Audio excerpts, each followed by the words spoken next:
Hello everyone, welcome to my channel. और आज इस वीडियो में मैं प्लेट गर्डर्स के डिज़ाइनिंग के बारे में बताऊंगा कि इसको डिज़ाइन करने में कौन कौन से ऐसे स्टेप्स होते हैं जिन्हें हम फॉलो करते हैं। इसमें ऐसे कौन से क्राइटेरिया होते हैं जिसके कारण उसके लेंथ, ब्रेथ, डायमेंशन और उसके स्टील के टाइप को हम डिसाइड कर पाते हैं।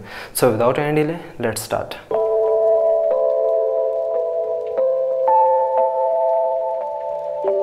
तो यहाँ पे सबसे पहला पॉइंट यह आ जाता है कि हम किसी स्ट्रक्चर को, चाहे वो स्टील का हो या कंक्रीट का हो, इसे डिज़ाइन क्यों किया जाता है।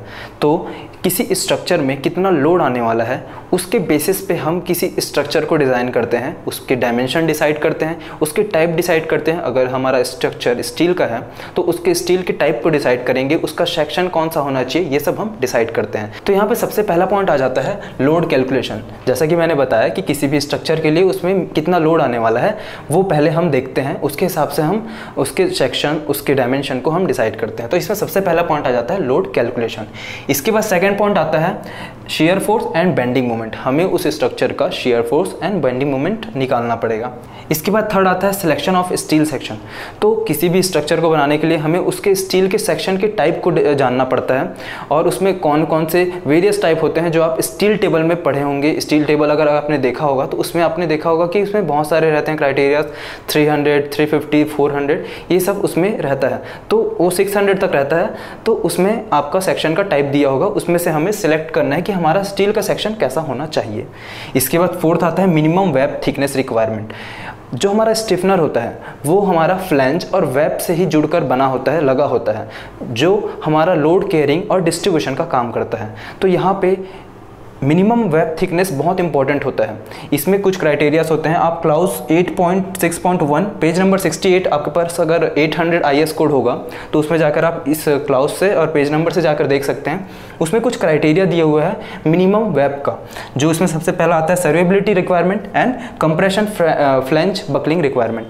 तो इसमें से हम क्राइटेरिया देख के उसके मिनिमम वेब को फाइंड करते हैं, उसके थिकनेस को फाइंड करते हैं। इसके बाद नेक्स्ट पॉइंट आता है चेक फॉर मोमेंट कैपेसिटी। आप IS कोड में क्लाउस 8.2.1.2 में जाके देख सकते हैं, पेज नंबर 53 में।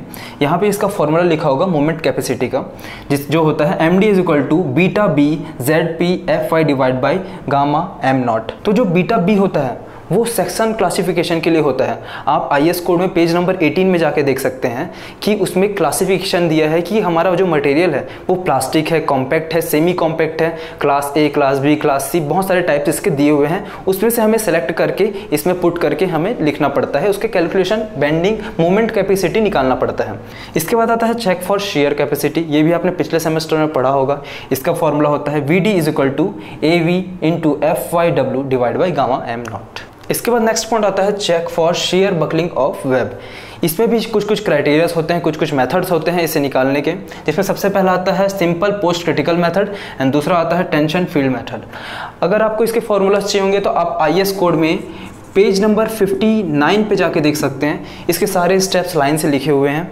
इसके बाद नेक्स्ट स्टेप आता है लोड कैरिंग स्टिफनर्स। इसमें भी कुछ स्टेप्स होते हैं, कुछ फॉर्मूलाज होते हैं जो मैं एग्जाम्पल्स में कराऊंगा, क्वेश्चंस में कराऊंगा। इसके बाद 9th स्टेप आता है लोड बेयरिंग स्टिफनर्स। इसका फॉर्मूला बनता है FW = B1 + H2 × TW × FYW divide by gamma M0। ये इसका फॉर्मूला होता है किसी भी बेयरिंग स्टिफनर्स को फाइंड करने का। इसके बाद 10th स्टेप आता है check for torsional strength. Torsional strength से हम क्या समझते हैं, किसी भी सेक्शन का ट्विस्टिंग स्ट्रेंथ कितना है, ये सब हम इसमें फाइंड करेंगे। इसके बाद 11th एंड लास्ट पॉइंट आता है हमारा कनेक्शन। किसी भी स्टील के स्ट्रक्चर को जॉइंट करने के लिए उसमें कुछ टाइप्स होते हैं कैसे जॉइंट कर सकते हैं। तो इसमें सबसे पहला आता है बोल्टेड, उसके बाद सेकंड आता है वेल्डेड, थर्ड आता है पिन्ड एंड फोर्थ आता है रिवेट। तो जिसमें मैंने पुराने ईयर्स के क्वेश्चन पेपर देखे हैं जिसमें से मुझे बोल्टेड के क्वेश्चन नहीं दिखे हैं बिल्कुल भी। जितने पूछे गए हैं वो वेल्डेड से पूछे गए हैं। तो हम इसमें अधिकतर वेल्डेड का क्वेश्चन करेंगे, बोल्टेड का भी करेंगे लेकिन कम करेंगे। वेल्डेड का क्वेश्चन ज़्यादा करेंगे इसमें। उसमें कौन कौन से टाइप्स होते हैं, कैसे वेल्ड हमें करना चाहिए, उसकी थिकनेस क्या होनी चाहिए, ये सब हम इसमें फाइंड करना सीखेंगे। सो आई होप आपको ये वीडियो पसंद आया हो और इस वीडियो में मैंने जिन पॉइंट्स को कवर किया डिज़ाइनिंग से रिलेटेड वो आपको समझ आ गया हो। इसके बाद भी अगर आपको किसी टॉपिक में डाउट आता है तो आप मुझे कमेंट सेक्शन में पूछ सकते हैं। सो मिलते हैं नेक्स्ट वीडियो में। Thank you.